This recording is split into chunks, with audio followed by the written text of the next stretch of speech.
Locked on Kings and, of course, ABC 10. Matt, kind enough to come hang out with me simply because I'm alone and Kyle has a lot of other work to do. Matt, thanks for, listening. Thanks for jumping on. And thanks for all your great reporting over the last couple of days on the Sacramento Kings. We'll get to the second round of the draft here in a few minutes. But obviously you heard I'm talking about Malik Monk and some of the things you reported last night and how I think you and I were of the thought and maybe even the understanding that, hey, there's a good chance Malik is on the move.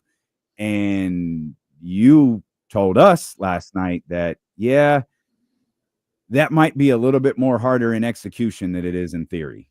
Yeah, I think it's less of a conversation of, well, I should put it this way. I think it's more of a conversation of preference at this point. I don't think it would be accurate to say Scott Perry is trying to get rid of Malik Monk. I don't think that's true. I think Scott Perry would prefer to keep others on this roster over Malik Monk.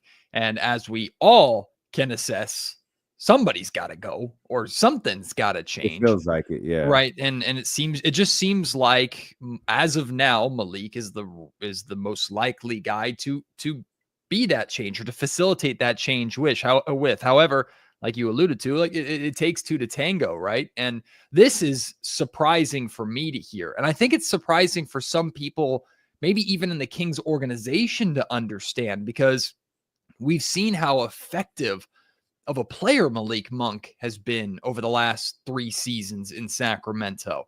Last season had probably, I think we could say, his worst season out of the 3, but he arguably had 5 different roles over the course of last season. And honestly, last season was the worst season for a lot of Kings players. You could put Keegan Murray in there. You could put Kevin Huerter in there. You could put even De'Aaron Fox in there to some extent, right? Domantas Sabonis even in some ways. So I do believe Malik Monk has value. And if that value means you have to keep him on your basketball team short term, then to me, you do it, even if that means you're more running it back than anything else. But yeah, I'm surprised to hear, and I think, again, other people in Sacramento might be surprised to hear that there might not be as much interest in Malik Monk in the market as you would think for a player that should have won 6th Man of the Year 2 years in a row. But yeah, again, things change also very, very quickly, right? Some team might strike out in free agency and suddenly, hey, now we're a little more willing with Malik. I mean, the Toronto Raptors just completely turned their front office on their head today. So maybe now the Toronto Raptors are more interested in Malik Monk. I've heard that rumor. Great point. Who knows? Maybe Masai Ujiri was fired because he wouldn't trade for Malik Monk. That has to be it. We're on to something. That has to be it. Not Kevin Durant. So I'm going to, right? Of course it's not. I'm going to say I'm gonna ask you what I think a lot of Kings fans are screaming at their radio or their computer screens right now or phone screens when you say, and I think this has long been the belief, well, someone's got to go, right? I think most people have worked under the assumption, yes, someone has to go. DeMar DeRozan will not be back with the Sacramento Kings. And again, in theory, that might have been everybody's thought, but in execution, maybe that actually isn't reality. I think that's becoming more clear. Now, what I don't know, but I think it's a fair conversation point to have too, is if we're talking about the 3, meaning DeMar, Malik, and LaVine, if the answer might be if Perry had his preference of who to move on from, it might be LaVine. Like he might, but because of LaVine's contract situation, and I'm not reporting that by anything, I'm just speculating. Because of LaVine's contract situation, you're kind of stuck at this point. So he's kind of put to the side of this conversation when in reality, I guess he could be a part of it. I think we have to look at what's most important to Scott Perry right now. And I'll ask the question to you and ask the question to listeners out there. What's more important to Scott Perry, winning basketball games next season or establishing his culture? What's more important? My guess is establishing his culture. So if DeMar DeRozan fits that culture, And DeMar DeRozan also, I think, next season will help the Sacramento Kings win basketball games. I don't think it's going to be a lot of them, to be honest with you, or it's not going to be enough to firmly plant the Kings in the playoff conversation.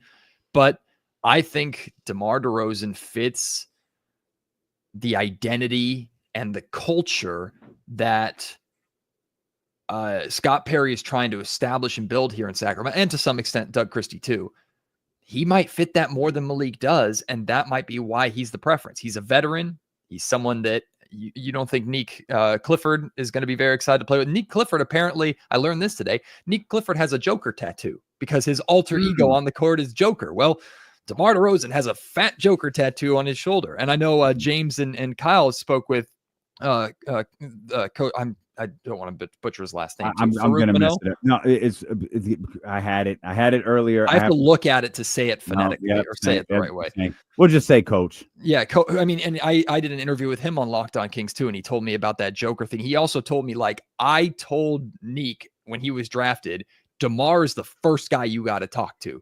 Like, DeMar is the guy that you have to like get him to take you under his wing.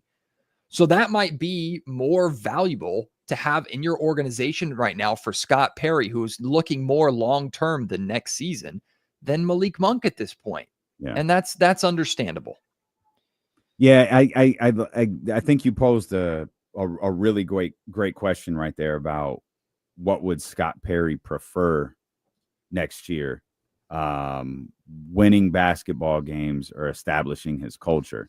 I'm sure ideally he'd like to do both, which is why the position this team is in is so interesting, because there aren't very many ways. There's the blow it up and restart and tank crowd where, like, in theory, well, in theory, that's a disaster. Like, I hate that idea, and it works for very, very few teams. Ask the Jazz. Exactly. And the Wizards. But it's also like, it's you don't really have the assets to pull that off. And I think if Malik Monk hasn't taught us anything, it should at least teach us maybe we overvalue our players a little bit. And I think that has long been the case, not just with Sacramento Kings fans, but fans in general of a particular sports franchise. You're trying to trade your G League prospect for a starter, just for reasons known to only you in your head. And knowing that might not be a market for Malik Monk, or at least not a strong market for Malik Monk, I don't know what the market is for Domantas Sabonis either. And that's really the only way, because of what you laid out with Zach LaVine there a few minutes ago. That's probably the only way that you could even begin the process of grabbing assets and all of that moving forward. But I'm not sure that you could do that with Domantas Sabonis, because I don't think Domantas Sabonis's contract is looked at favorably to the type of talent that he is. No.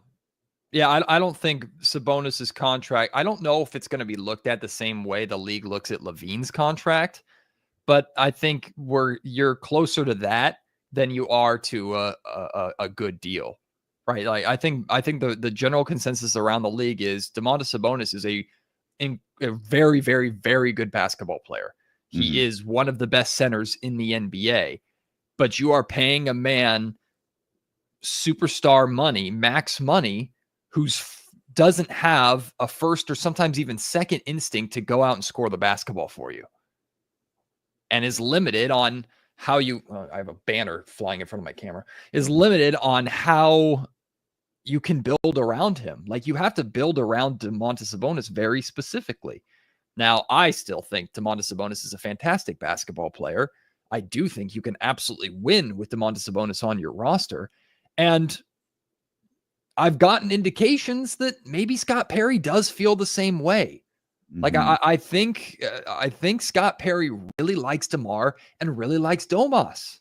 And I think he feels that, sure, he can win basketball games with them, but I think he feels that they are going to help at the very least, especially for 36-year-old DeMar DeRozan, set the foundation and the identity of what the expectation here is in Sacramento, so that when DeMar is gone, whether it's him retiring as a Sacramento King or being traded at the trade deadline or signing a new deal somewhere else or whatever, by that time, whoever is still here, Neek Clifford, Keegan Murray, those guys know the established expectation, know the identity, and kind of take the torch and will carry that on. I think Scott looks at DeMar specifically, and maybe even Domas, as guys that will establish that culture here in Sacramento. And I think that's what he values right now over everything else. And all signs in the draft point to him targeting guys that seem, we believe, to fit this culture that Perry's trying to build. That seems to be number one priority. And he and Doug are on the same page in that. It's interesting thinking back to when Scott spoke to us for the first time. One of the many things that he acknowledged in that press conference was, and I think he did the same when him and Doug did that joint press conference together. We need a point guard. Like, I know it, you know it, everybody in that locker room knows it. We need a point guard. And, the draft has come and gone, and a point guard wasn't attained. There's Dennis Schroeder rumors out there. There's Russell Westbrook rumors out there. I have my feelings about the Russ one, but it certainly appears that the Kings are going to address this point guard position through free agency, or they're trying to work a trade with someone somewhere to bring someone in here to run this offense. And we're talking the Kings need a starting point guard this year. And the Kings don't have a tremendous amount of cap space. They're certainly not worried about the second apron or anything like that, like a lot of teams are right now. But they do have room for the mid-level exception. They do have a little bit of wiggle room. And if you're Scott Perry, and again, you're looking at next season as, cover your ears, D'Lo, like a gap year or a year that you're just kind of, you got to get through it. Like, we can't really make the massive moves we want to make. Next year is valuable for establishing our culture, but whether we win basketball games or lose basketball games, that's second to establishing a foundation and a culture here in Sacramento. If you're looking at it that way, and you can go out and get a guy like Schroeder who can hold it down. Like, I would look at a Dennis Schroeder signing, and I know this isn't going to excite Kings fans, but I look at it the same way as like a Ty Lawson or a Darren Collison or a George Hill, like guys that are just. I like Dennis Schroeder more than all three of those guys. Yeah, yes, as a player, but I look at, it's not so much player comparison. But I understand what you're saying. They hold it down because we got young De'Aaron Fox here at that point, and George Hill is supposed to help hold down that spot till young De'Aaron Fox is ready. There's not young point guard ready to take over as of right now. Hopefully Perry will address that at some point. But if you need to buy yourself a year before you can really make some moves, or even 6 to 9 months before the trade deadline, and you can bring in Schroeder for a year or two, and especially if the second year is like partially guaranteed or whatever you can work out, and it's a reasonable deal, and you don't have to trade away a future first round pick for a player that kind of sort of fits that, like, that makes sense to me. And I think that makes sense to Scott Perry. It's not the most appealing, it's not the most exciting, but this sounds weird. I don't think Scott Perry's operating to sell tickets right now. Scott Perry's operating to start building towards a team that won't have to worry about selling tickets because they're in the playoffs every single year. Yeah. And the thing with Dennis Schroeder is, like, obviously I would love Russell Westbrook to be here. Russ has been my favorite player for 10 years. He'll like if he came to Sacramento, he'd still be my favorite player. I probably wouldn't even cover him objectively. Like, I love watching that dude play basketball. I love what he does off the floor, but I've been pretty, I go back to the day he opted out of his final year with Denver. I think it was like 3 and some change. That told me a very, very specific story. He has a team lined up. Like, yes. It is his agent's job. I know we all think free agency starts on Monday, but we're all smart enough to know it started months ago. Sure. And Russell Westbrook opted out of, I believe, Westbrook opted out of his deal because there is a team lined up who wants him to be their point guard. The way Russell Westbrook's name was mentioned with Sacramento was far too passive. Agreed. Schroeder's name is much louder, even if it is, Sacramento or Detroit. Even if that really is like the thing, the noise and the smoke surrounding Dennis Schroeder is a lot more prominent than anything around Russell Westbrook, which continues to lead me to believe on Monday, Shams is going to tweet Russell Westbrook has signed with someone really close to, whether it's 3 o'clock or 12 o'clock, whenever free agency officially started. I think he has his place, and I do not think it's Sacramento. It's just too passive. The reporting and the mentioning is just too passive for it to be Sacramento. Yeah, I interpreted it the same way you did. It's mentioned as an option the same way if you were to pull up a list of available free agents and then list them by point guard, you'd go, okay, there's D'Angelo Russell. Okay, there's Russell Westbrook. Okay, there's Dennis Schroeder. Like, it's an option, and it's someone that the Kings probably looked at and went, oh, that's okay. Like, but that's probably all it is. And I agree with you the same way. Like, Russell Westbrook doesn't leave that kind of money on the table, even if he's not super happy in Denver. Russ doesn't leave that kind of money on the table to go into the unknown and negotiate deals on June 27th with free agency opening 3 days away. Like, Russ, he knows what he is, and the league knows what he is. So, and if he wants to continue to play basketball, like, he has to have this team lined up. Otherwise, if he opts in, that tells me his options are limited, and he loses all control over what happens next. He could be traded. The trade could lead to a buyout, Denver, and then he just kind of loses control of everything. So it'll be interesting to see how that transpires, both with Russell Westbrook in the market and whatever winds up happening here in Sacramento, whether it's Dennis Schroeder or someone else. But it's still, and this is where what you were telling me yesterday was so frustrating, because it seems to add up that this point guard is a stopgap. It's like, okay, we don't have. You talked about the George Hills and the Nick Collisons and so on, or Darren Collison, and well, there's De'Aaron. Well, there's no De'Aaron. Right. We don't even have Davion. No. There's I don't think you want Keon running that position. So you're just kind of like, all right, man. But in reality, having a stopgap point guard alongside a player in Zach LaVine who probably won't be here either the second half. I'm guessing it's going to start the second half of next season that he's not here, or at best or worst, depending on where you are with Zach LaVine, that offseason. You're going to have Scott Perry is going to have another roster turnover coming up in about 2 years. That one will probably be significantly more drastic than the one he's experiencing right now. Yeah, and we're looking at 2 off seasons from now. Zach LaVine and DeMar DeRozan are no longer on your books if they're even still here, right? Yeah. And Domantas Sabonis, I think, would be down to 2 years left on his deal. Now, those 2 years are expensive, right? He's got an appreciating contract, so we're talking $50 million territory now for Domantas Sabonis, and maybe you can't move that, so maybe you are stuck with Sabonis. But at that point, hopefully, you've had 2 years of culture establishment and gathering talent to where, if Nick Clifford fits, okay, Nick Clifford is still on this team. And then if the Kings add another rookie, maybe a lottery pick in next year's, the 2026 NBA draft, maybe that's when they go and get their point guard. Or maybe at the deadline this year, Darius Garland suddenly is available, or point guard of the future does become available, right? It's time. I think Scott Perry has the luxury of time at this point. And while you've heard D'Lo, I've been calling for something to be excited about again. Scott's doing a pretty good job with getting me excited about summer league basketball. I'm very intrigued to watch these 4 young men that the Kings have brought in over the last 36 to 48 hours. I'm very excited to see them play in Vegas. I'm even more mad that the California Classic isn't here, but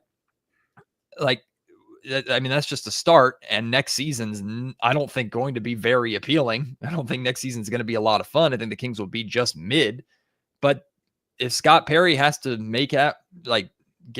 get through one season like that to build on top of it, then I understand that. Now he has to deliver. We can't be having these same conversations going into season 2. So training camp in 2026 can't be, well, here we go again.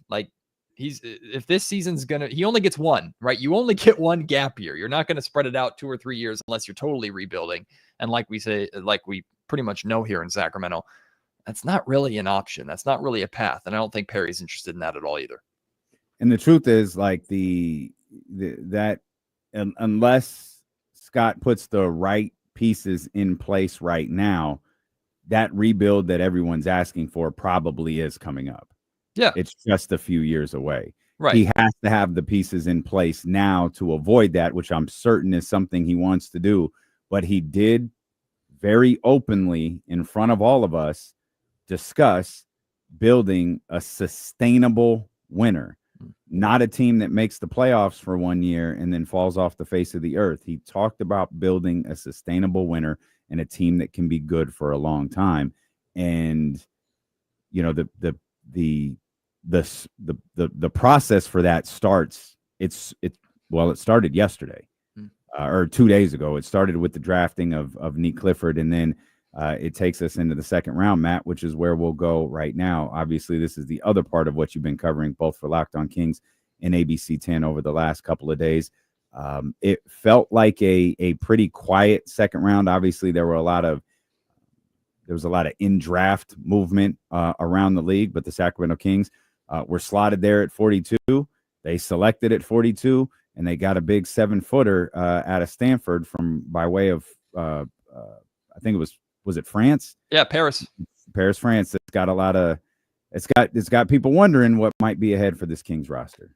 Yeah, I'm working on my French, and I'm working on the pronunciation. Maxime Reynaud. I was mistakenly pronouncing the D last night. Well, okay, flag. Yep. Yeah, no, I got you. Yeah, see, it was gonna happen. No, come on, come on. I can see it. Let me go ahead. Sorry, man. It's just part of the. Man, come on. 15 Even Kyle Madsen calling it on me. Oh man. Oh well. Right. I caught myself earlier. I nearly said the same thing, and I caught myself at the very end and said last letter. Well, I'll take the L. But yes, I was pronouncing it like an American that doesn't know French, and so I'm still learning the Reynaud or however they say it. But I mean, I'm excited about him, and I don't know if I broke it, but what I learned yesterday, and I think we're hearing more about it in a lot of chatter around the league about, like, the second round has really turned less into a team picking a player and more a player picking a team.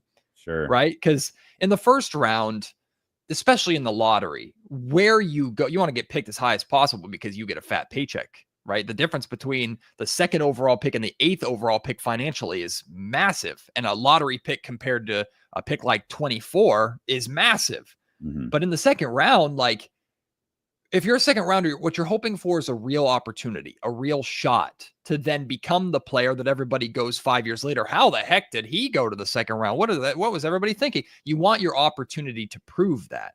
So that's where you see a lot of teams. Now, teams, of course, will still try and trade up to get specific guys that they like. But from what I'm hearing and what I believe in the case of Reynaud is he and his camp preferred Sacramento. Now, I don't have specifics as to why, but it's really easy to speculate. And I drew very similar comparisons to Keon Ellis. Keon Ellis was an undrafted free agent, but Keon Ellis chose to sign for the Sacramento Kings. He and his agent were brilliant, and things have worked out wonderfully for him because he looked at the Sacramento Kings at that time and saw two things: need and opportunity. The Kings desperately needed 3-and-D guard play. They had none of it at the time, outside of De'Aaron Fox, and his 3 was still inconsistent. And so he looks at that and goes, my game, the Kings need more of that. And then opportunity is like, I'm going to get big minutes at in summer league right away, and I'm going to have the opportunity in training camp to play my way into something. And lo and behold, the Kings have kind of become the picturesque organization for two-way talent, because from Neemias Queta to Keon Ellis to Isaac Jones last year, like, if you're a two-way player in Sacramento, you're going to get opportunity. So I don't know if Reynaud is going to be a two-way player, but the reason why I draw comparisons is he looks at Sacramento and says they need rim protection and they need a big that can space the floor. I check both of those boxes. Now, he needs to get better defensively. He needs to get stronger, more physical. It sounds like his footwork isn't great. But I think the reason why Reynaud fell to 42 is because he wanted to go to Sacramento, because he recognizes the opportunity here in Sacramento. Of course, the Kings are like, hell yeah, we need a player like you. We're going to take a flyer. It's the 42nd pick. So, I mean, I think that's a big deal. And I'm excited to see what he can be. And yes, I do think I'm not gonna go as far as to say, Jonas Valanciunas, pack your bags because the 42nd pick is here to take your job. But if the door is now creaked open, or at least there's a potential now for the Kings to move on from Valanciunas and feel like they at least have something there. Yeah. It's not like Alex Len. Sure. I had an alternate theory to that. I want to no, we'll just go with this. I had an alternate theory to the Valanciunas thing, and maybe it's not Valanciunas, because I know that was a lot of people's first thoughts. Like, oh, okay, what does this mean? You're going to keep all these different pigs on, but the Sacramento Kings almost certainly are losing Trey Lyles. Yes, and I know that it's not a position for position comp, but one thing that you laid out right there, and it was actually you that told me, this was a guy who was slotted. This was a guy who was projected in many drafts and breakdowns of players, big boards, all of that different stuff. He could be a first round pick. Yeah, high 20s. Yeah, and a big reason for that is because what he could do offensively, the 7-1, being a rim protector, but being able to stretch out to the 3-point line. Well, if you have the idea has always been a big who can stretch out to the 3-point line. Trey Lyles by default has had to play that. Trey Lyles has played that kind of, at that 4 position, but now you got a guy who at 7-1 could probably do multiple different things with either Valanciunas or Domantas Sabonis out there on the floor and not clog the paint, and be able to be a threat both inside and outside. And instead of a Valanciunas replacement, who maybe it does open the market for him a little bit should Scott Perry choose to take that route.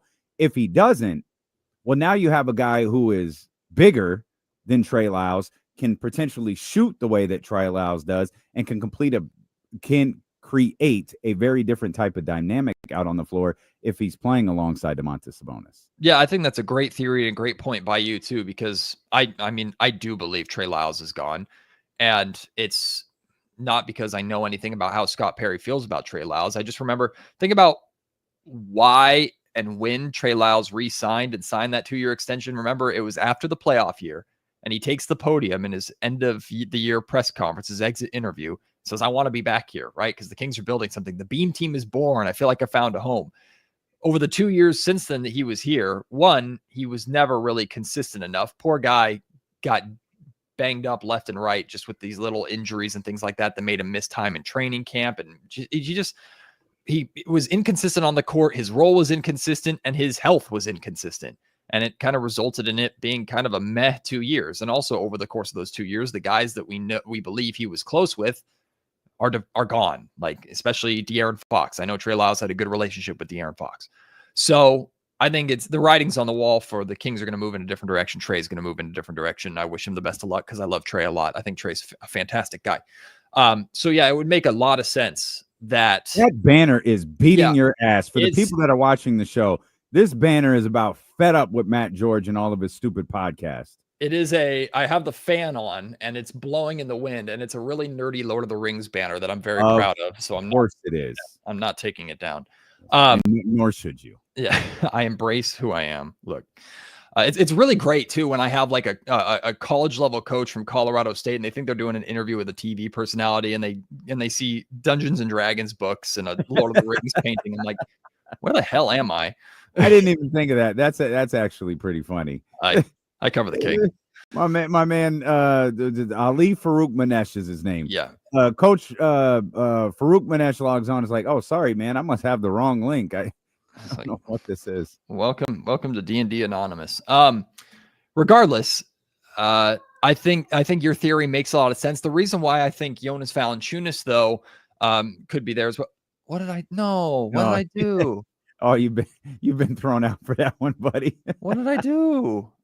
That was crazy. D&D Anonymous is tough, man. No, y'all need to grow up. Y'all need to grow up. D&D is you're just now learning this. No, y'all need to grow up. That's wrong. That's wrong. You don't own the Dungeons and Dragons guy. Yeah, no, Matt, what's your favorite D&D book? No. Never be ashamed of your D&D books, Matt. I hate this show. I know. I hate this show. I know. Well, I'm talking Kings basketball, children. Yes, you are. You're doing a great job too. I'll say I think Jonas Valanciunas potentially has a lot of value around the league because there are a handful of teams, including two teams in the Pacific Division, one in Golden State, one in LA, that are desperately looking for a starting center, and the Kings have two of them. And Jonas Valanciunas is on a pretty, I would say, really good contract, and is a starting caliber center that even if he's a placeholder for a year or two, I think he's really, really good. And I think the Kings can leverage that. So I do think that Jonas Valanciunas will be floated out there. Teams will be interested, and maybe Scott Perry will be interested in trying to turn that into value if he can. And having Reynaud, I think, opens up the door to that. It makes it a little more possible or reasonable than it was 12 hours ago. Yeah, no, it definitely. And I think the idea that I was going to say Valanciunas, who absolutely is a starting center, but that a big is so coveted by a team like the Golden State Warriors, by a team like the Los Angeles Lakers. We saw Phoenix make that trade for Charlotte. Was it Mark Williams? Mark Williams. We saw them. Phoenix somehow, I think, has gotten worse over the last couple of days. Like, I think their cap number has gone up. Like, what? You guys they are struggling so bad right now. I think I saw that they're facing a $126 million tax bill. I think I saw that. I have to double check. That's like just $126 million in taxes that you have to pay on top of your salary. That's crazy. To be awful. Yeah, to be bad. Yeah, but they got Rasheer Fleming, who we determined on the Insiders is the best player in this year's class. Oh, very good. He's 6'9" with the wingspan goes up every time we talk about it. He's now 6'9", 9'7" wingspan. Oh, okay. Pretty incredible. No, I heard it was 9'8", but that's fine. Oh, 9'7.5", whatever. Yeah. It shoots 87% from three on 14 attempts a game. Wow. Is that with and blocks 9 shots a game? Is that with his shoes on or off? Both. Wow. Same height. Wow. Mm-hmm. Wow. Kyle, I've also heard his second jump is incredible. God damn it. Matt just ruined it for everybody. Just imagine, like, he doesn't get the rebound at first. He goes right back up. Matt got that hit way too close to home, man. Hey, it was all funny. It was all fun and games till Matt made it personal. Remember that dunk in the California Classic? That was great, huh? Literally his career highlight. When we all thought he made it. Oh, I remember I almost got kicked out of the media section. Oh, man. He made it. We're champs. That was one of the craziest experiences ever. Refresh my memory. That was the first California Classic, right? That was the first California Classic, first against game, the Lakers, first bucket. California Classic, first one against the Lakers. The arena is sold out. Upper bowl. Not scaled to sell out. There's 17,000 people. I swear to God, I know if I search my phone, I'll find it. The crowd is chanting in July, beat LA, beat LA, beat LA. And Marvin has that dunk, and it's like, oh my God, we are the greatest professional sports franchise to ever exist. That starting lineup for that game was De'Aaron Fox, Frank Mason, Harry Giles, of course, Marvin, and I can't remember who the fifth was, but I mean, talking like all Kings future team. Carr Sampson? I don't know, but it was the super team just young. Remember the comment? The super team just young. That's what it was. And we're like, and man, I still go back and watch that. There are two guilty pleasure highlights with the Kings that are terrible, but I go back and enjoy them. It's that highlight and watching like Frank Mason going crazy and Harry Giles going crazy and the crowd going crazy. And then do you remember when Jimmer randomly caught fire inside of Arco Arena and hit like 4 threes in a row and the bench went nuts? I go back and watch that highlight all the time. It's a terrible like pick and terrible time in Kings history. But that moment was like, this is fun.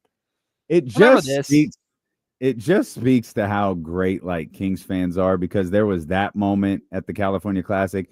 And then I think this was at the class. It was Davion Mitchell. Davion Mitchell just handcuffed someone, and it was a top draft pick. I can't remember who it was.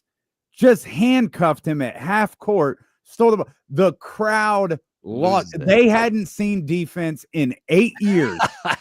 And they saw Davion Mitchell do that and erupted like Kevin Huerter had just hit that three to take the lead against Utah. It's not the same thing, but that was the same summer league because when they went to Vegas, that Davion Mitchell like locked down Peyton Pritchard. And that was all anybody was talking about was like, look what Davion Mitchell did to Peyton Pritchard. Was that after Peyton had like 82 in a whatever game it was? He scored like 82 or something, goes back to summer league, and Davion Mitchell shuts him down. That was awesome. It was so great. And it's not going to happen this year because the Kings rolled over and said, we don't want the Classic. The Cali Classic literally peaked day one. I know that. I know. It peaked day one. I don't know. The DeMar DeRozan moment was pretty dope. That was cool, but the arena was half full. At that point. I mean, true. we got the closest that the Golden One Center's first playoff game was a summer league game against the Lakers with a Marvin Bagley dunk. Like that. That's what it was. We've had. I mean, there have been. Man, I can't believe they folded the way they did. The Keegan Murray summer California Classic was crazy too. I can't speak to that because I was on a cruise ship watching that game, losing my mind on a cruise ship by myself. So I can't even imagine what that arena was like. Rich guy stuff there from Matt George. No, thanks for jumping on, Matt. Spending the 4th of July on a cruise ship is not rich. It actually sounds miserable. To be honest. We'll come back. Thanks again to our man Matt George for joining us.